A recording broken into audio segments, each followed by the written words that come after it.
Assalamualaikum dokter dan teman-teman, izin menyampaikan skenario kanker nasofaring. Yaitu seorang laki-laki usia 50 tahun datang dengan keluhan benjolan di leher kanan yang dirasakan sejak 6 bulan lalu dan dirasakan makin membesar. Tidak dirasakan nyeri pada benjolan tersebut. 2 bulan sebelumnya timbul benjolan tersebut. Penderita mengeluh telinga gemerbek, terutama telinga kanan disertai adanya hidung tersumbat dan mimisan yang terjadi 1 bulan sebelum timbulnya benjolan tersebut. 3 bulan terakhir ini penderita mengeluhkan sering nyeri kepala yang hebat, dirasakan terus-menerus, serta tidak berkurang dengan konsumsi obat. Sejak 1 bulan terakhir, penderita mengeluh pandangan mata, terutama kanan, terasa double. Pemeriksaan fisik benjolan di leher atas 4 x 6 cm. Batas tidak tegas, warna sama dengan kulit sekitar, tidak nyeri, konsistensi kenyal keras, mata kanan tampak ptosis disertai dengan strabismus konvergen. Pemeriksaan kafumnasi atau rinoskopi anterior tidak tampak jelas dan tidak bisa evaluasi adanya massa di kafumnasi. Kemudian, berdasarkan hasil skenario, ditemukan terminologinya. Pertama, terdapat ptosis. Nah, ptosis adalah kondisi di mana kelopak mata bagian atas turun. Kondisi ini terjadi ketika otot levator yang memegang kendali atas kelopak mata melemah. Jika kelopak mata turun cukup parah, maka dapat menghalangi pupil dan menyebabkan kebutaan parsial. Beberapa anak terlahir dengan ptosis, sementara ada beberapa kasus yang kondisi berkembang saat penderita bertambah tua. Melemahnya otot levator merupakan bagian dari proses penuaan. Kemudian, terminologi kedua, strabismus konvergen, yaitu sering disebut dengan mata juling. Adalah suatu kelainan di mana visual aksis mata tidak mengarah bersamaan ke titik fiksasi. Dengan kata lain, terjadi ketidakseimbangan atau imbalance dalam kedudukan bola mata. Nah, selanjutnya terminologinya dari rinoskopi anterior, yaitu merupakan suatu pemeriksaan hidung menggunakan spekulum hidung yang dimasukkan ke kafumnasi. Dari rinoskopi anterior dapat menilai konkanasi inferior, vestibulum nasi, meatus inferior, meatus media, konka media, dan septum nasi. Kemudian, yang keempat ada mimisan atau disebut juga epitaksis, yang merupakan pendarahan dari hidung, dapat berasal dari anterior rongga hidung atau bagian posterior dari rongga hidung. Kemudian dapat terjadi akibat sebab lokal atau sebab umum atau kelainan sistemik. Nah, kebanyakan ringan dan sering berhenti sendiri tanpa memerlukan bantuan medis. Tetapi epitaksis yang berat walaupun jarang merupakan masalah kedaruratan yang berakibat fatal bila tidak segera ditangani. Kemudian yang kelima ada kafumnasi yang merupakan rongga traktus respiratorius yang pertama kali yang masuk hubungan dengan udara luar. Berikut skema dan tata laksana menunjukkan bahwa pertama ada laki-laki usia 50 tahun dengan gejala telinga gemerbek, hidung tersumbat, mimisan, nyeri kepala, penglihatan double. Kemudian pemeriksaan fisiknya ditemukan benjolan di leher kanan atas, kemudian mata ptosis dan strabismus konvergen. Kemudian diagnosis yang bisa diambil adalah kanker nasofaring, kemudian yang bisa dipelajari etiologi dan faktor risiko, insidensi, gejala dan tanda, anamnesis, pemeriksaan fisik, dan pemeriksaan penunjang, kemudian tumor staging, diagnosis banding, tata laksana, dan edukasi. Berikut pertama sasaran belajar.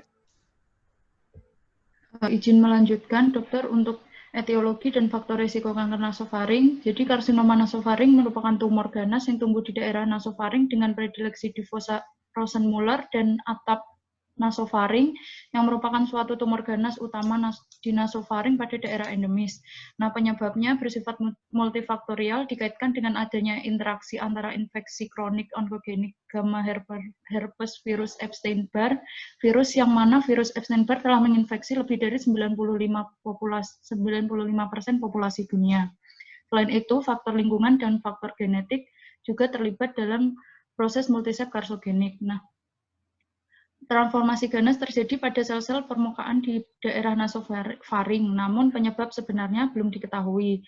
Namun terdapat beberapa faktor risiko yang berkemungkinan untuk menjadi pemicu timbulnya KNF itu sendiri, di antaranya jenis kelamin, ras Asia dan Afrika Utara, kemudian umur sekitar 30-50 tahun, kemudian sering konsumsi makanan yang diawetkan, terinfeksi virus Epstein-Barr, riwayat keluarga, faktor gen human leukosit antigen, leukosit antigen dan genetik, kemudian merokok dan konsumsi alkohol.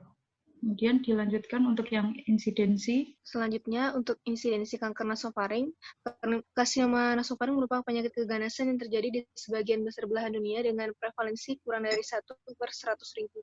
Angka kejadian tertinggi di dunia terdapat di Provinsi Cina Tenggara, yakni sebesar 40-50 kasus kanker nasofaring di antara 100.000 penduduk. Di Amerika Serikat, angka insidensi ini kurang dari 1 kasus per 100.000 penduduk setiap tahunnya. Namun di beberapa negara di Asia, terutama di Cina bagian selatan dan Afrika bagian utara, kasus kanker nasofaring banyak ditemukan. Tingkat insidensi KNF terlihat di Asia Tenggara, termasuk di Singapura 15/100.000, Malaysia 9,7/100.000, Vietnam 7,5/100.000, Taiwan 7/100.000, dan Filipina 6,4/100.000. Angka kejadian tertinggi di dunia terdapat di Provinsi Cina Tenggara, sebesar 40-50 kasus kanker nasofaring di antara 100.000 penduduk. Kemudian kanker nasofaring ini sangat jarang ditemukan di daerah Eropa dan Amerika Utara dengan angka kejadian sekitar kurang dari 1 kasus per 100.000 penduduk setiap tahunnya. KNF adalah kanker yang memiliki karakteristik epidemiologi yang unik dan dengan insidensi yang bervariasi sesuai ras dan perbedaan geografi.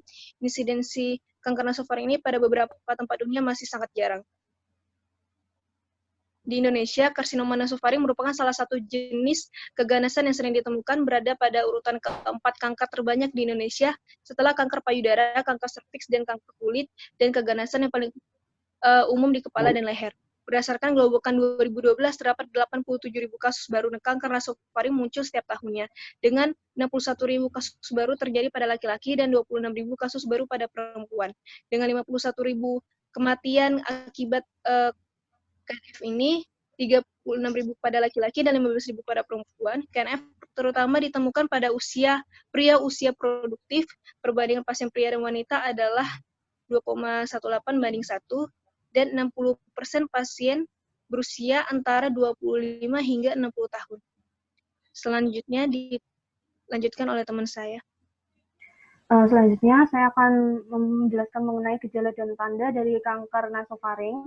Nah, gejala dan tandanya sendiri dibagi menjadi 4 kelompok, yaitu ada gejala telinga, gejala hidung, lalu gejala di leher, gejala mata, serta gejala intrakranial. Baik, yang pertama, gejala telinga atau ear sign. Gangguan pada telinga ini merupakan gejala dini dari karsinoma nasofaring yang timbul karena tempat asal tumornya itu dekat dengan muara tuba Eustachius, yaitu di fossa Rosenmuller. Nah, gangguan ini dapat berupa, yang pertama, pasien bisa merasakan tinnitus atau rasa penuh di telinga dan berdengung. Kemudian yang kedua, pasien juga bisa merasakan otalgia atau adanya nyeri di telinga. Kemudian merasakan telinga tersumbat. Lalu dapat terjadi kurang pendengaran ringan dan terjadi OME atau OMSK berulang. Nah, gejala ini muncul karena gangguan dari fungsi tuba Eustachius akibat tumor yang menutupi dari muara tuba atau perluasan tumor ke latero-posterior, sehingga mengganggu kerja otot untuk membuka tuba. Nah, dapat dilihat di gambar, tumor nasofaringnya ini menutupi tuba Eustachius sehingga mengganggu fungsinya. Kemudian keadaan ini apabila makin berlanjut, terjadi penyumbatan muara tuba, sehingga rongga telinga tengah itu akan terisi cairan. Nah, cairan ini nanti makin lama akan makin banyak, sehingga nanti lama-lama akan terjadi perforasi membran timpani dan mengakibatkan gangguan pendengaran. Nah, biasanya jenis gangguan pendengaran yang timbul itu biasanya konduktif karena timbulnya otitis media efusi. Apa harus perforasi? Enggak kok, seringkali tidak berakhir dengan perforasi kok itu. Iya, dokter. Hanya oklusi tuba, kemudian seperti ada cairan di dalamnya, gangguan konduksi, tapi tidak selalu. Jadi pemeriksaan fisiknya jarang ditemukan perforasi, tapi konrefleks atau refleks cahaya yang memang tidak terlihat jelas atau suram itu. Oh, gitu, dokter. Terus? Kemudian yang kedua, ada gejala hidung atau nose sign. Gejala hidung ini biasanya dapat berupa epistaksis dan adanya sumbatan hidung. Nah, di mana untuk epistaksis sendiri diakibatkan karena adanya dinding tumor yang mudah rapuh, sehingga apabila oleh sentuhan itu dapat terjadi perdarahan hidung atau mimisan. Nah, keluarnya darah ini biasanya berulang-ulang, jumlahnya bisa sedikit atau seringkali itu bisa bercampur dengan adanya ingus sehingga warnanya bisa menjadi merah muda. Kemudian untuk sumbatan hidung sendiri itu terjadi karena adanya pertumbuhan tumor di dalam rongga hidung sehingga menutup koana. Nah, gejalanya itu misalnya pasien itu bisa disertai adanya gangguan penciuman karena adanya sumbatan dan adanya ingus yang kental. Next. Coba gejala hidung apa tadi? Epistaxis, terus Sumbatan hidung. Hidung tersumbat, terus apa lagi? Kemudian ada pasien bisa mengeluh adanya gangguan penciuman karena sumbatan hidungnya. Kemudian adanya ada discharge gitu dokter. Sama ada keluhan hidung berbau. Oh gitu dokter. Drainase lancar, drainase mukosiliar transportnya nggak lancar, kemudian ada purulensi di discharge-nya ya. Jadi epistaxis, hidung tersumbat, kemudian hidung berbau, kadang-kadang dijumpai hiposmia atau anosmia. Kalau anosmia jarang ya, hiposmia bisa. Ya, terus. Lanjut. Kemudian untuk gejala di leher, karena adanya metastasis kelenjar leher dalam bentuk benjolan, biasanya pasien baru periksa karena adanya benjolan di leher. Nah, benjolan ini merupakan pembesaran dari kelenjar limfa karena adanya tumor yang meluas ke bagian tubuh yang lebih jauh. Dan biasanya terletak di daerah samping dari leher dan benjolan ini tidak nyeri. Biasanya itu letaknya sesuai dengan lokasi tumor atau ipsilateral. Kemudian benjolnya biasanya ada di pembesaran kelenjar limfa level 2. Ya, kalau gambarnya itu difus ya. Gambar 7 itu difus. Jadi memang awalnya kalau memang ukurannya masih kecil, di bawah 2 atau di bawah 3, masih bisa ditentukan lokasinya, atau mungkin sebagai N1 gitu bisa ketahui bahwa ini level 2. Tapi kalau sudah besar dan difus memang bisa melibatkan beberapa daerah, bisa level 2, bisa level 3, bisa 1B ya. Seperti tampak pada gambar bawah itu ya, gambar 7. Itu kan 1B ada, di level 2 ada, 3 ada, 4 ada. Karena memang sudah N-nya N3. Kalau N3 kan lebih dari 6 cm kan pasti menempati lebih dari satu tempat ya. Tapi kalau memang ukurannya masih kecil N1 begitu, hampir selalu berada pada level 2. Tapi kalau sudah sudah N3 dengan ukuran limfadenopati yang besar ya tidak hanya level 2 tapi melibatkan beberapa kelenjar, bisa 1B, bisa 2, bisa 3, bahkan bisa 4 sebagaimana tampak pada gambar 7 ya. Gejala mata biasanya karena tumor ini tuh meluas ke arah superior menuju intrakranial, lalu menjalar sepanjang fossa kranii, kemudian infiltrasinya ini akan melalui foramen laserasum dan akan menimbulkan kerusakan dari saraf-saraf. Foramen laserum bukan laserosum. Mohon maaf dokter. Foramen laserum, kemudian menimbulkan kerusakan di nervus 3, 4, kemudian 6. Biasanya pada nervus 3 akan terjadi gejala ptosis pada pasien. Kemudian terjadinya adanya kelumpuhan dari muskulus.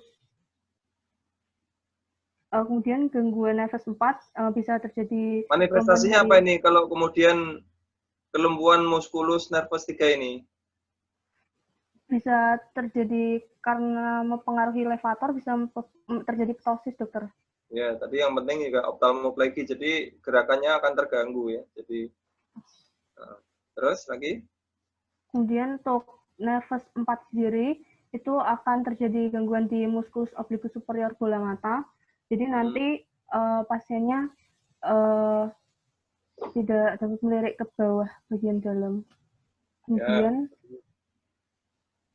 untuk gangguan nervus 6-nya sendiri biasanya terjadi kelumpuhan di musculus rectus lateralis sehingga pasiennya itu terjadi keluhan diplopia dan mata tampak juling sebagai strabismus konvergen, dokter. Iya. Jadi pasiennya tidak dapat melihat ke lateral.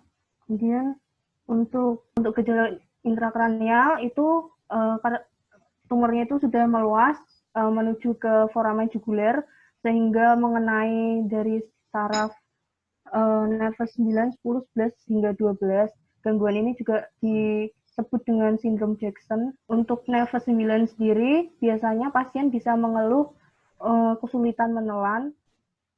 Kemudian adanya gangguan pengecapan di sepertiga belakang lidah. Kemudian untuk nervus 10 bisa terjadinya hiper, hipo maupun anestesi dari mukosa paltemole, faring maupun laring. Kemudian disertai gangguan menelan. Kemudian untuk nervus 11 sendiri biasanya terjadi hemiparesis paltemolit dan sulit mengangkat bahu karena kelumpuhan dari otot trapezius dan sternocleidomastoid. Kemudian untuk nervus 12 terjadi gangguan menelan, hemiparalisis dan atrofi lidah unilateral. Kemudian gejala kranial yang lain bisa menyebabkan sakit kepala yang hebat. Kemudian bisa terjadi trismus juga dan berkurangnya sensibilitas dari daerah wajah. Untuk pemeriksaan fisik kanker nasofaring, pada anamnesis ditemukan gejala yang muncul berupa telinga terasa penuh, lalu tinnitus, otalgia, hidung tersumbat, dan dia bercampur darah. Nah, pada stadium lanjut dapat ditemukan benjolan pada leher, terjadi gangguan saraf, diplopia, lalu neuralgia trigeminal yaitu saraf 3, 4, 5, dan 6. Nah, untuk pemeriksaan fisiknya dilakukan pemeriksaan status generalis dan status lokalis, lalu pemeriksaan nasofaring yaitu menggunakan rinoskopi posterior, nasofaringoskop, dan laringoskopi. Nah, untuk pemeriksaan nasoendoskopi dengan narrowband imaging digunakan untuk screening melihat mukosa dengan kecurigaan kanker nasofaring. Nah, panduan lokasi biopsi dan follow-up terapi pada kasus-kasus dengan dugaan residu dan residik. Baik, selanjutnya untuk pemeriksaan penunjang dari kanker nasofaring, disarankan untuk melakukan pemeriksaan darah lengkap. Lalu untuk pemeriksaan radiologi ada CT scan atau MRI, ada fototoraks, USG abdomen, atau bone scan.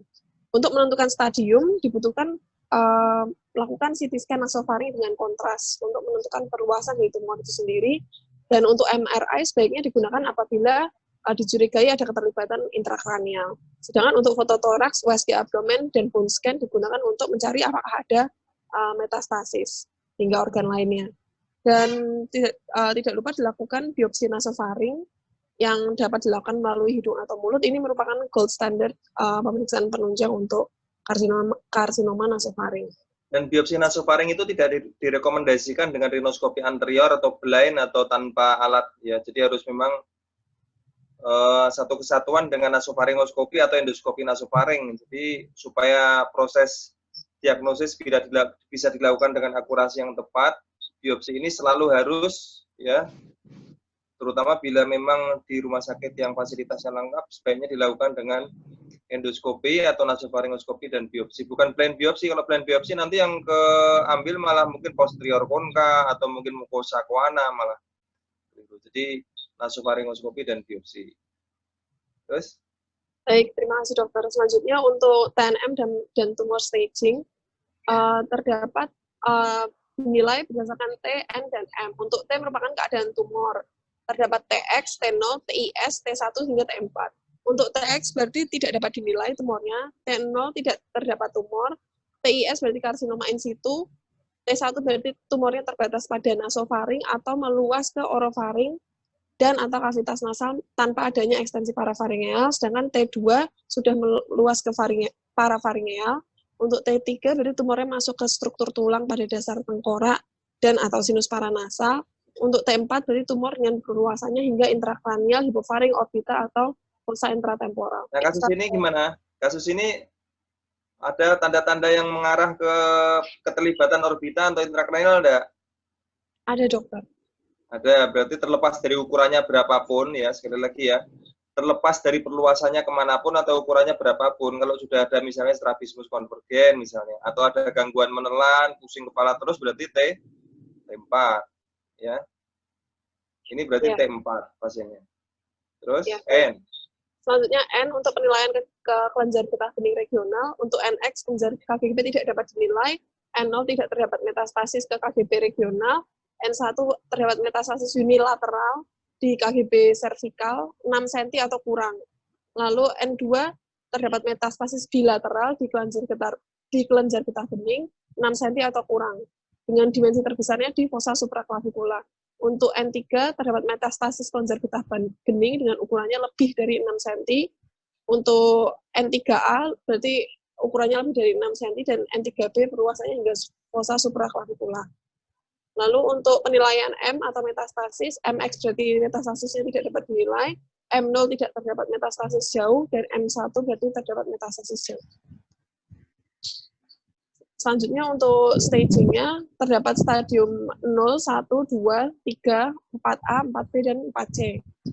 Untuk stadium 0 berarti TIS, N0, M0, stadium 1, T1, N0, M0, untuk stadium 2 bisa T1N1M0, T2N0M0, atau T2N1M0.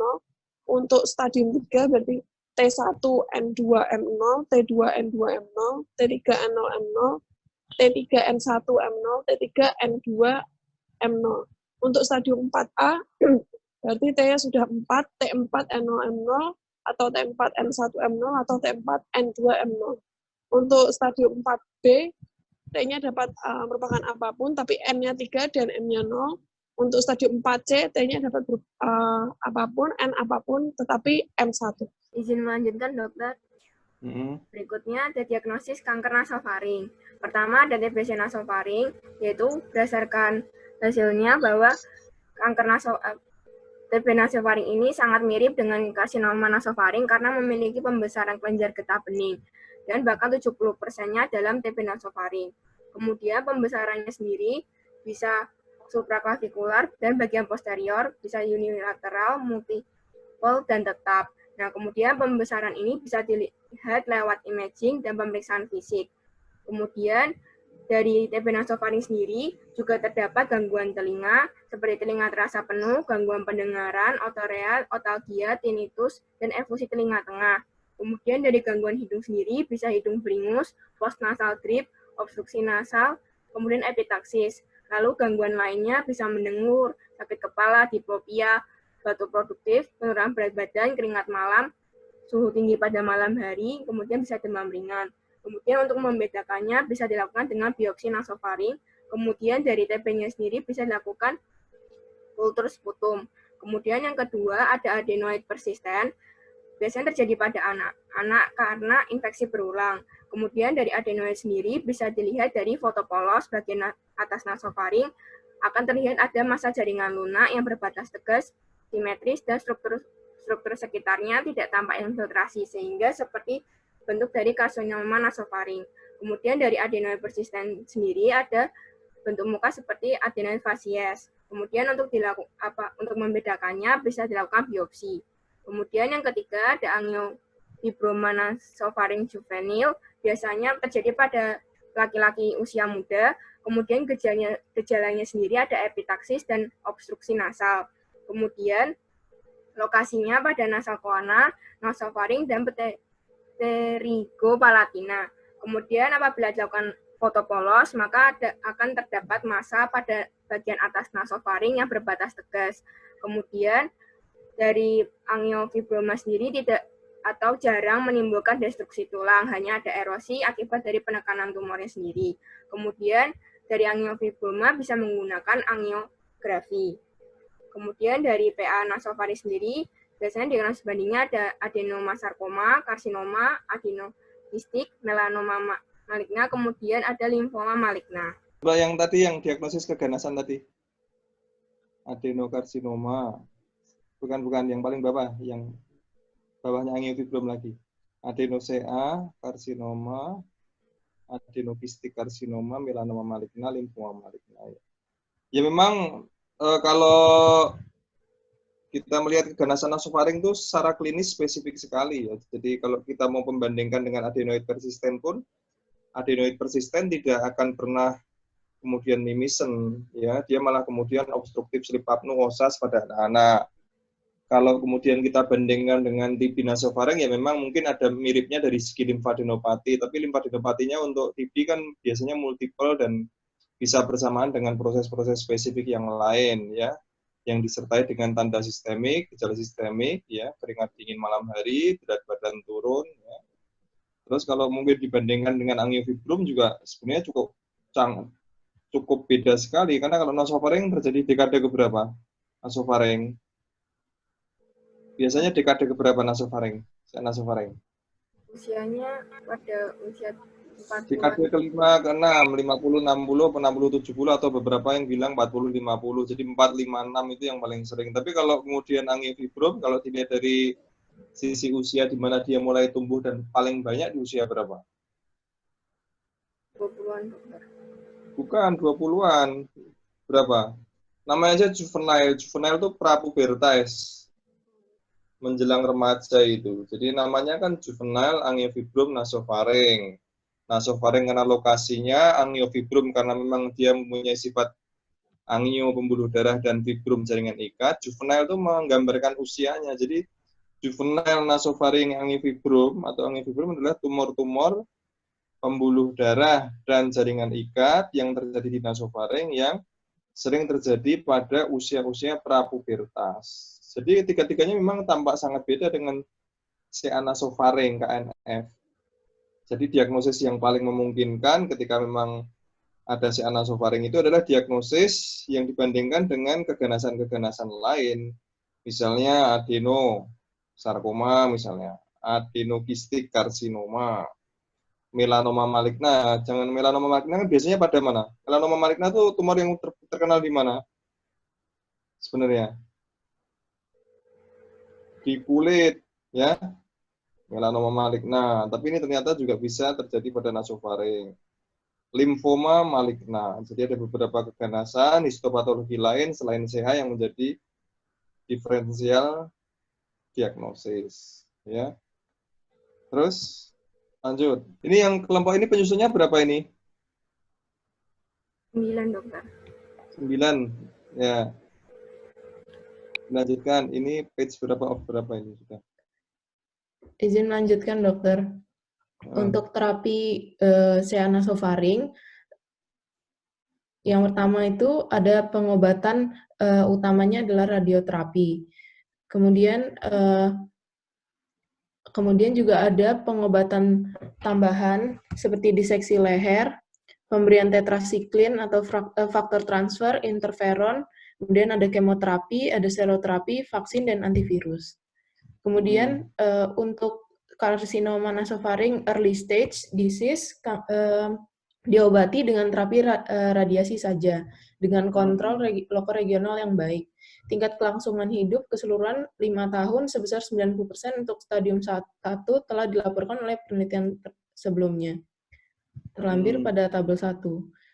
Kemudian bukti dari studi retrospektif menunjukkan bahwa hasil telah membaik dengan karena survivalnya berapa stadium 1 dengan terapi definitif radioterapi saja tuh berapa tuh? Orang kita 90%, dokter.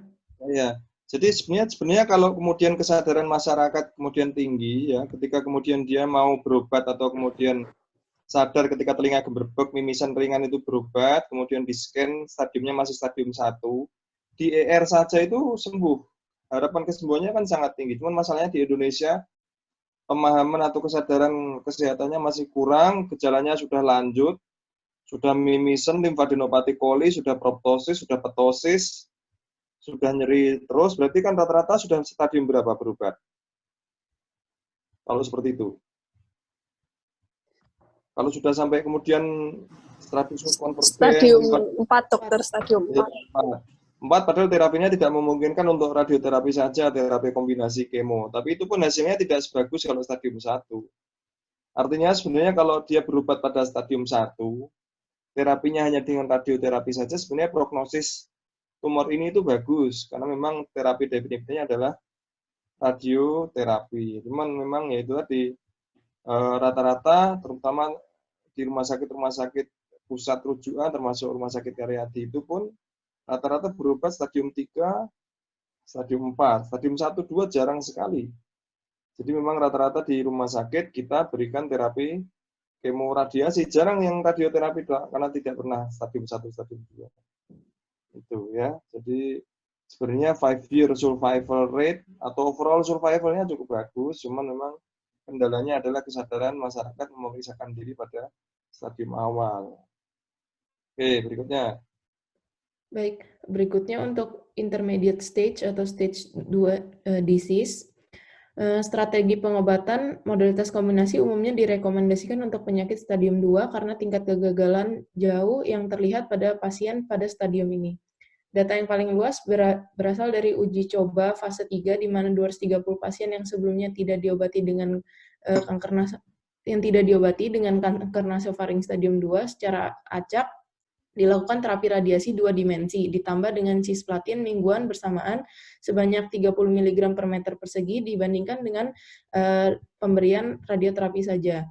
Semua pasien dengan staging tumor 1 sampai 2, nodul 1 metastasis 0 atau tumor 2 nodul 0 metastasis 0 dengan keterlibatan ruang parafaringeal dilibatkan dalam penelitian ini. Ketika pasien di staging ulang sesuai dengan sistem staging tumor, nodul metastasis berdasarkan tahun 2010, 31 pasien atau 13% pasien diklasifikasikan sebagai stadium 3. Dengan tindak lanjut rata-rata 10 tahun, kelangsungan hidup secara keseluruhan meningkat dengan penambahan cisplatin pada terapi. Kelangsungan hidup 5 tahun keseluruhan 95% pada yang diberikan cisplatin dibandingkan dengan 86% yang tidak diberikan cisplatin. Kemudian untuk kelangsungan hidup keseluruhan 10 tahun 84% berbanding dengan 66%. Kemudian perbedaan ini terutama karena peningkatan kelangsungan hidup bebas metastasis jauh lebih tinggi, yaitu 94 dibandingkan dengan 83%. 94% yang mendapatkan cisplatin. Kemudian terdapat juga analisis multivariat menunjukkan bahwa jumlah siklus kemoterapi yang diberikan adalah satu-satunya faktor independen yang terkait dengan kelangsungan hidup, perkembangan, dan kontrol jarak jauh dalam penelitian ini. Dalam sebuah uji coba, didapatkan penambahan cisplatin mingguan ke radioterapi dikaitkan dengan peningkatan leukopenia atau neutropenia berat, mual muntah, dan mukositis dibandingkan apabila pasien hanya mendapatkan radioterapi saja. Kemudian tidak ada peningkatan yang signifikan dalam toksisitas, kemudian tingkat toksisitas akut dan lambat yang dilaporkan lebih rendah dari yang diharapkan pada protokol dengan pemberian cisplatin. Kemudian untuk advanced disease, yaitu stage 3 dan 4A, pendekatan modalitas gabungan yang mencakup kemoterapi bersamaan adalah standar perawatan untuk pasien dengan karsinoma nasofaring non-metastasik stadium lanjut, yaitu stadium 3, 4A, dan 4B. Pendekatan ini juga dapat mencakup penggunaan kemoterapi adjuvan setelah kemoterapi bersamaan, atau dalam beberapa kasus kemoterapi induksi sebelum kemoterapi bersamaan. Kemudian berikut adalah terapi berdasarkan PPK per hati. Jadi seperti yang sudah disebutkan tadi, untuk radioterapi biasanya diberikan untuk kanker nasofaring stadium 1 dan 2A. Kemudian radioterapi definitif pada nasofaring sebesar kurang lebih 70 gray dan radioterapi elektif di daerah leher untuk staging nodul 0 sebesar kurang lebih 40 gray. Kemudian untuk kemoradiasi diberikan untuk kanker nasofaring stadium 2B, 3, dan 4A, yaitu dengan staging tumor 1-4, nodul 1, 2, dan metastasis 0. Diberikan radioterapi definitif sebesar kurang lebih 70 gray pada nasofaring dan leher, disertai kemoterapi setiap minggu, yaitu kemoterapi sensitizer, dengan cisplatin 30-40 mg per meter persegi atau paclitaxel 40 mg atau dengan nimotuzumab 200 mg. Kemudian dilanjutkan dengan kemoterapi full dose 3 siklus. Neoadjuvan itu apa artinya? Mohon maaf, dokter, bagaimana, dokter? KNF stadium 4B itu kan diberikan neoadjuvan itu. Apa maksudnya? KNF stadium yang 3B, 2B, sorry. 2B. Kemoterapi yang seperti induksinya dulu, dokter. Jadi diberikan sebelum terapi definitif. Ya. Terapi definitif itu terapi pilihannya kan tadi disebutkan di awal bahwa terapinya adalah radioterapi. Neoadjuvan berarti terapi ini, kemoterapi itu diberikan pada awal radioterapi atau kemoradiasi supaya masanya agak mengecil, sehingga ketika masanya mengecil responnya terhadap ER atau eksternal radiasi menjadi lebih sensitif. Ya. Jadi coba baca 2B coba. KNF stadium 4B diberikan KNF stadium 4B dengan tumor 1-4, nodul 3 dengan metastasis 0, diberikan neoadjuvan terapi, kemoterapi full dose selama 3 siklus, kemudian dilanjutkan dengan kemoradiasi. Radioterapi definitif di daerah nasofaring dan leher masing-masing 70 gray dengan kemoterapi dosis sensitisasi setiap minggu. Berarti cuma diberikan 3 siklus. Kalau umumnya diberikan 6-8 siklus, tapi karena ini hanya sebagai untuk menginduksi saja, maka diberikan setengah dosis atau setengah siklus. 3 siklus. Terus nomor 3. Kemudian yang ketiga adalah kemoterapi. Kemoterapi diberikan untuk KNF stadium 4C dengan tumor 1-4, nodul 0 dengan metastasis 1. Kemoterapi yang diberikan full dose, diberikan kombinasi antara cisplatin 100 mg per meter persegi dan 5 FU 1000 mg per meter persegi atau paclitaxel 75 mg per meter persegi atau dengan nimotuzumab 200 mg diberikan setiap 3 minggu sebanyak 6-8 siklus. Kemudian pada metastasis tulang yang mengenai weight bearing bone, tulang yang menyangga tubuh, daerah pergerangan ini harus ditunjang dengan korset. Hal ini harus dikonsultasikan dengan rehab medik, kemudian dan diberikan obat anti osteoporosis 1 bulan sekali. Kemudian bila rasa nyeri akibat apabila terdapat ada rasa nyeri akibat metastasis tulang, diberikan radioterapi lokal sebanyak 2 gray. Izin melanjutkan, dokter. Menurut PPK Perhati juga perlu dilakukan penanganan untuk suportifnya, sesuai dengan keluhan pasien. Apabila dirasa ada nyeri hebat, harus diatasi sebagai adanya nyeri kanker sesuai dengan protokol nyeri step ladder dari WHO.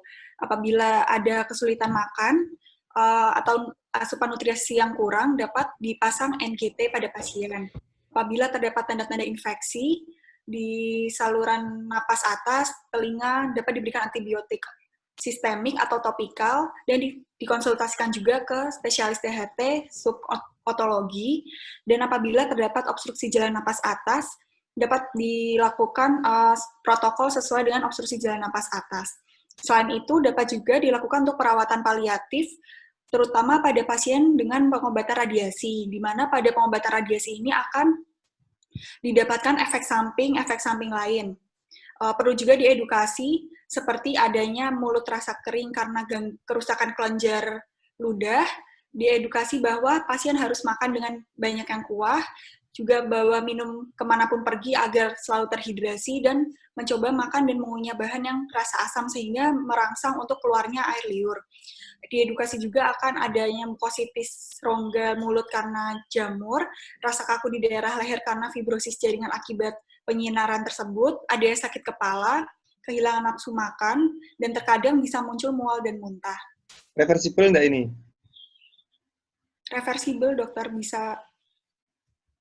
Soalnya kalau nanti jawabannya ketika pasien mau diterapi, kemudian, ini tidak akan bisa kembali seumur hidup, dia mending pilih kena kankernya, mending tidak diobati, kadang-kadang begitu. Karena trauma mungkin di-share atau diberikan info yang salah dari orang-orang yang mungkin tetangganya atau mungkin orang yang pernah disinar sebelumnya.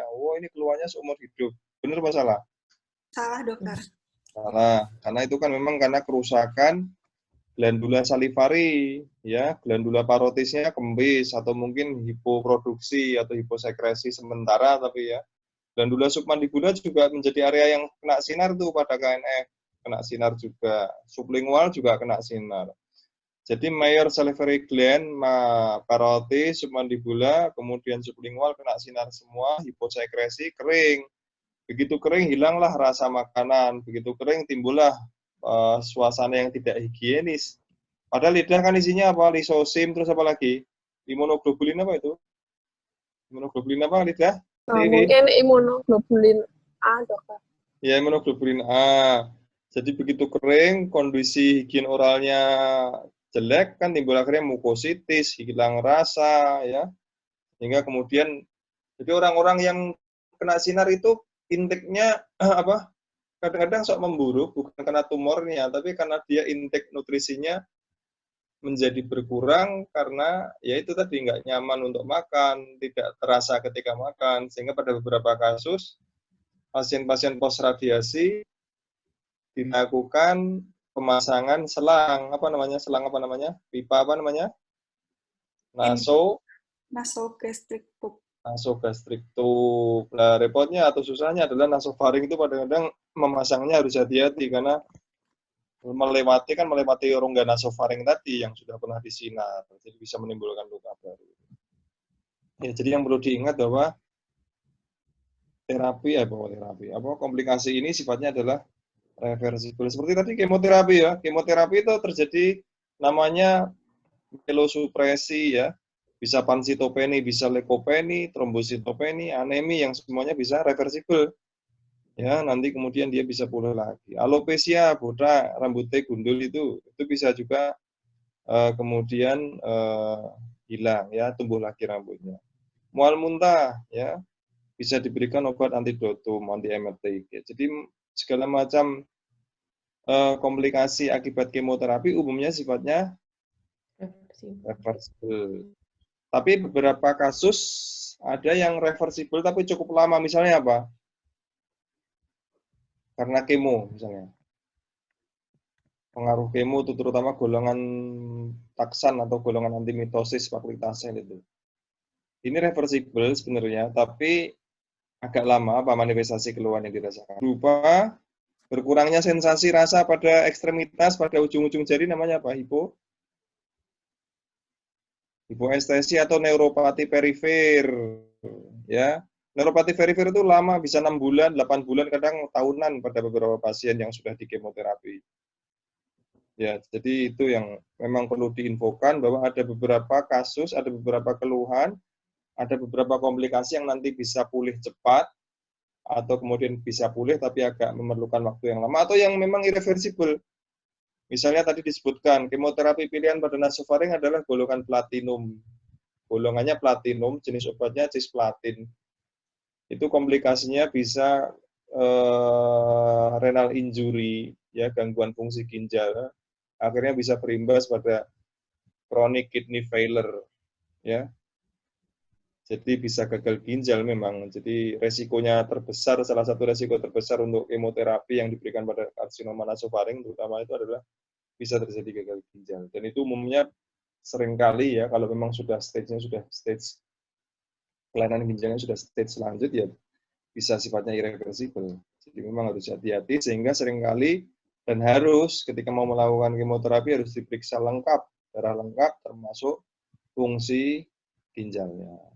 Itu. Kembali lagi ke slide lagi. Tadi berapa? Kurang apa tadi? Izin melanjutkan, dokter. Edukasi. Tadi untuk yang perawatan paliatif sendiri, apabila biasanya tuh ada kesulitan yang masih muncul apabila pasien telah menjalani pengobatan lengkap.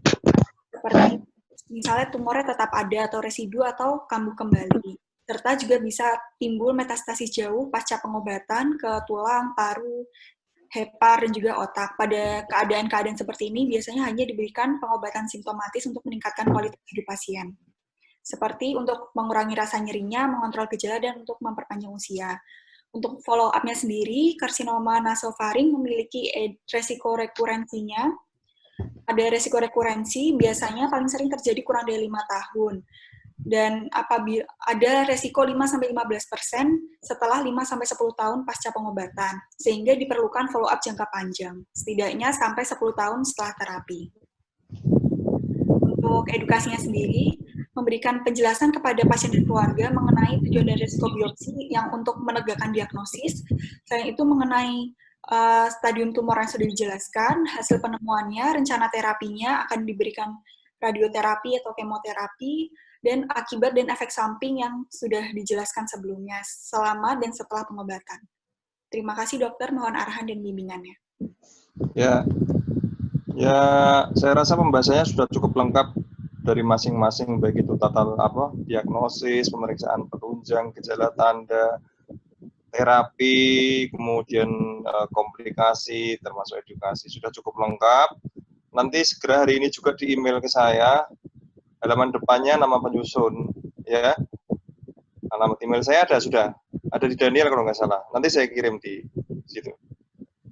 Terus ini kaitannya dengan saya tadi mulai jam kira-kira 8.21, sekarang kira-kira lewat jam 9 lewat 11 menit atau 12 menit ini. Artinya 50 menit. Ini saya mau ada tindakan medis di rumah sakit. Jadi yang lain nanti besok ya. Yang besok laring ya. Kalau memang bisa ya besok laring sekaligus sinonasal, yang kelompok laring masih sinonasal. Kalau memang tidak bisa ya besok cuma satu kelompok yang laring. Ini kelompok yang laring mendengarkan juga tadi semua kelas mendengarkan tadi ya. Ya. Ya. Jadi besok ini kan saya pikir tadi 30 menit tapi ya memang kalau dibatasi waktu hanya pendek ya nanti kualitas diskusinya kan tidak menarik. Kalau seperti ini kan kalian menyampaikan apa yang kurang saya tambahkan langsung. Jadi memang 50 menit 1 jam. Jadi memang akhirnya menjadi terpisah yang rencananya 3 jadi 1 akhirnya bisa 1 hari cuma 1. Apalagi hari ini nanti saya ada BPDM juga ya. Jadi hari ini cuma 1, besok laring. Kalau memang waktunya memungkinkan sekaligus sama sinonasal. Kalau tidak memungkinkan ya besok cuma laring, kemudian Jumat 1 jam untuk sinonasal. Untuk yang sudah membuat nasofaring hari ini segera dikirim materi tadi yang dipresentasikan beserta tim penyusun di halaman depannya. Ya, itu ya. Bagus presentasinya. Nanti yang kira-kira yang presentasi laring bisa mengadopsi kualitas presentasi hari ini. Dila, Nabila, Pratiwi, siapa lagi tadi ya? Katarina, Titi Katarina, Nabila Dini, Melinda Fiska. Ya, itu ya. Sudah ditutup siapa? Pratiwi boleh, Dela boleh. Baik teman-teman, baik dokter, baik teman-teman. Terima kasih atas waktunya untuk Dokter Willy dan juga teman-teman. Semoga diskusi hari ini bermanfaat. Terima kasih dokter. Wassalamualaikum warahmatullahi wabarakatuh. Waalaikumsalam warahmatullahi wabarakatuh. Terima kasih dokter. Ya. Terima kasih dokter. Terima kasih dokter. Terima kasih dokter.